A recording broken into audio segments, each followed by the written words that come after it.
Hi everyone, I'm Sarah. I'm talking to Lilly today on TsChitChat because I'm lucky enough to be the partner of a wonderful transgender man.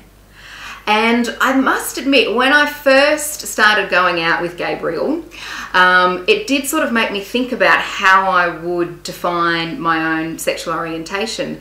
In a past life, when I was a much younger person, I went out with a guy for a long time, and then I came out and started going out with women. And then when I met Gabriel, Gabriel's a trans guy, and so it did make me think, would that make me straight, or could I continue to identify as gay?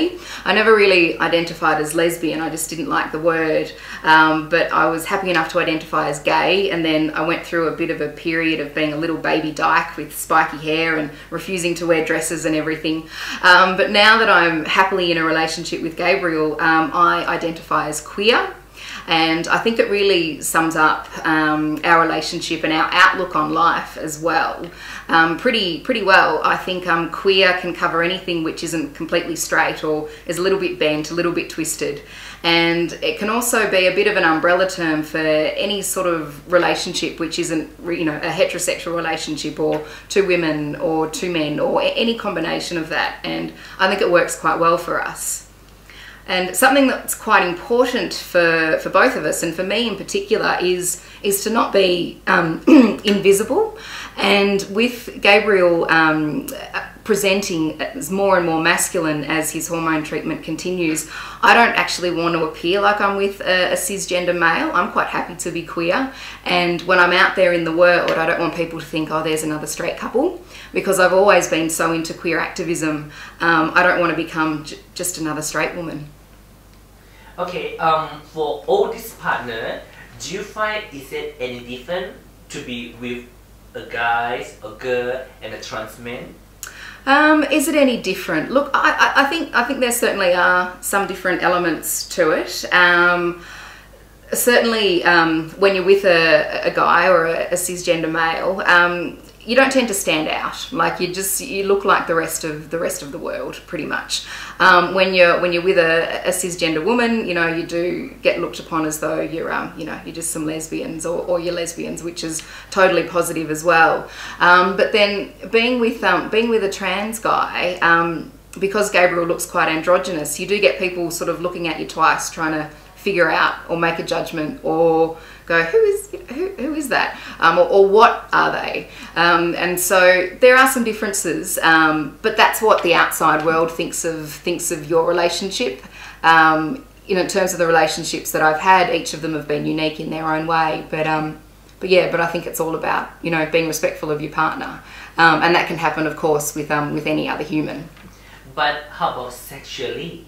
How about sexually? Well, of course there are differences, you know, and there's lots of fun things to explore when you're with any new partner, and so there's lots of different parts that you can express your sexuality, and it doesn't necessarily have to be, you know, furious sex all the time. It can just be different ways to express intimacy and love and affection that don't necessarily have to be sex all the time. Okay, good. You know, okay, let's talk about. I hear a lot about people when they become a trans man, how they're abandoned by their lesbian community. For that, what is your point of view?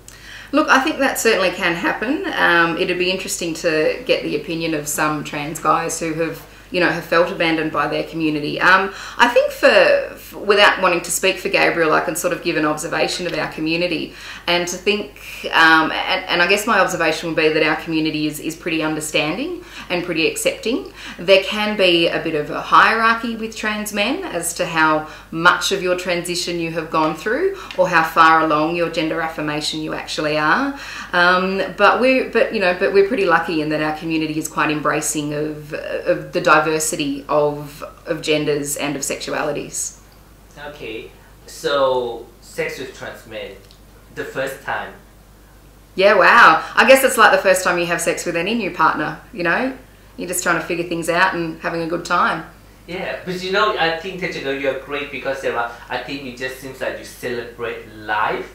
Yeah, totally. Yeah, you know, but I think whatever comes your way, you know, you just enjoy it and embrace it, and that's really much more important than sometimes, you know, in the trans woman community, a lot of guys who are into trans women, they enjoy the sex, but they have a lot of baggage at the same time. Yeah. Which is such a, pity. Yeah, exactly. I think you've got to look more at a person, and it sounds a little bit cliched, but you've got to look what's on the inside and what's in their brain, rather than just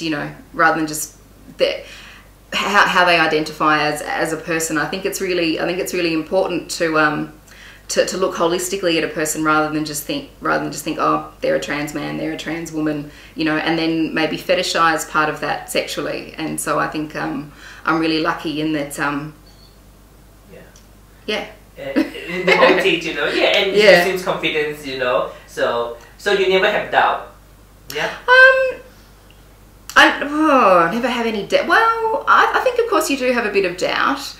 Sometimes you can, you question the choices that you're making in life, or a particular decision that you've made. And so I think it would be a little bit, a bit abnormal not to have any doubt. But I think, just like you would in any relationship, if you have doubts or concerns or something like that, then you talk about it, and you try and come up with some sort of solutions, or or a way to work through any doubt or confusion or questions.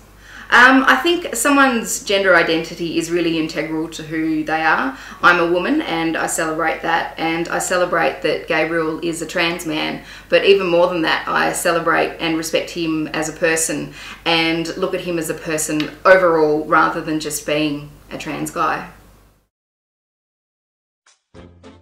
I don't think we should talk about this. Come on, why not?